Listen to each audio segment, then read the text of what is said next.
Thank you for the standing ovation in the back. That's fantastic. Good afternoon, everybody. It's great to be back here. I know my opponent got up here and read his speech word for word. I don't have any notes. I don't have anything to read. I'm going to speak to you from my heart right now. Where's the teleprompter? No teleprompter.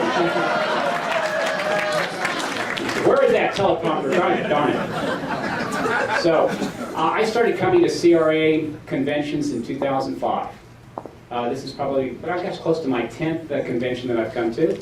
And I got to tell you, every time I come, I learn a lot, and I walk away just enriched. And all of you have been very, very gracious with me in terms of giving me your ideas and your feedback. In 2006, you actually endorsed me for insurance commissioner.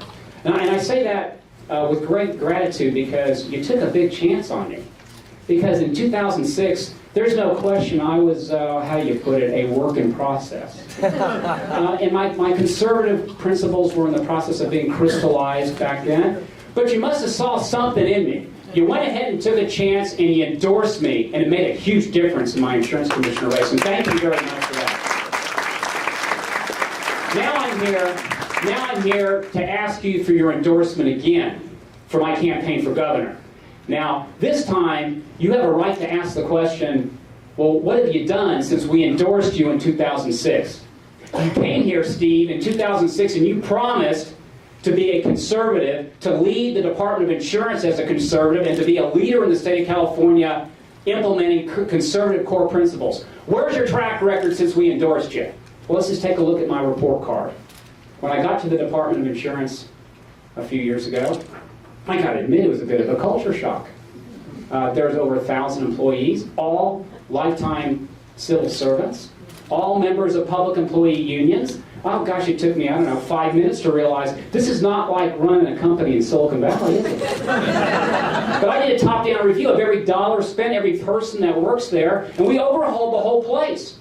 Now, what you heard this morning from Meg Whitman about my success cutting expenses, she said my expenses have gone up. She's just wrong. And you got to understand her commercials, her platform, her attacking of me, most of it's just completely false. You should understand that. Now, here's the facts. At the Department of Insurance, I've cut my operating expenses permanently by 15%. It's been audited. It's a fact. I now have a huge surplus in the Department of Insurance. I have cut taxes on insurance agents and brokers twice now. We've put $10 million back into the economy because we now have a surplus in the Department of Insurance. And ladies and gentlemen, honestly, I think you're looking at the only person in Sacramento history that's ever downsized anything. It's a fact.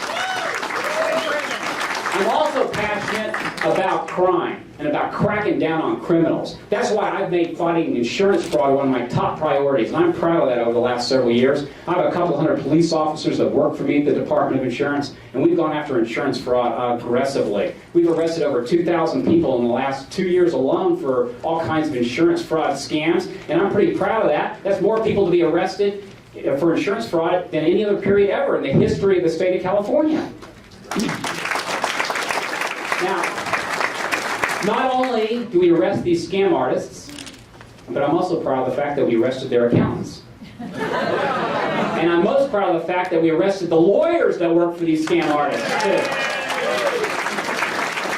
And outside the Department of Insurance, look at my track record there as well. The fact is, in 2008, Proposition 93 was put on the ballot. Remember Proposition 93? That was a scam being spearheaded by Nunez, Parada, and Schwarzenegger to extend the terms of people in the legislature. And they did it in a very crafty way to deceive voters. Now, 3 months before the election, the unions had put $20 million in the Yes on 93 campaign to extend their terms in office.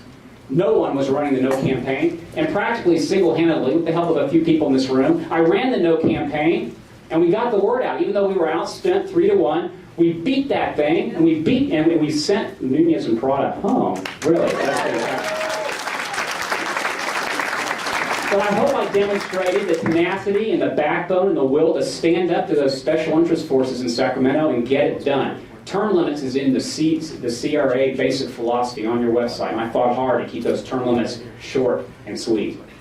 And finally, when it comes to Governor Schwarzenegger, he and I started off as pretty good associates there. and we're not talking to each other anymore. I've opposed every single tax increase that he's proposed, every single one. I opposed his health care tax for his universal health care scheme. I opposed his homeowners insurance tax. I opposed his February 2009 massive tax increase. And I opposed his May 19th special election. Ladies and gentlemen, these tax increases have really hurt the economy. And do you agree with me? We need to cut taxes in the state of California.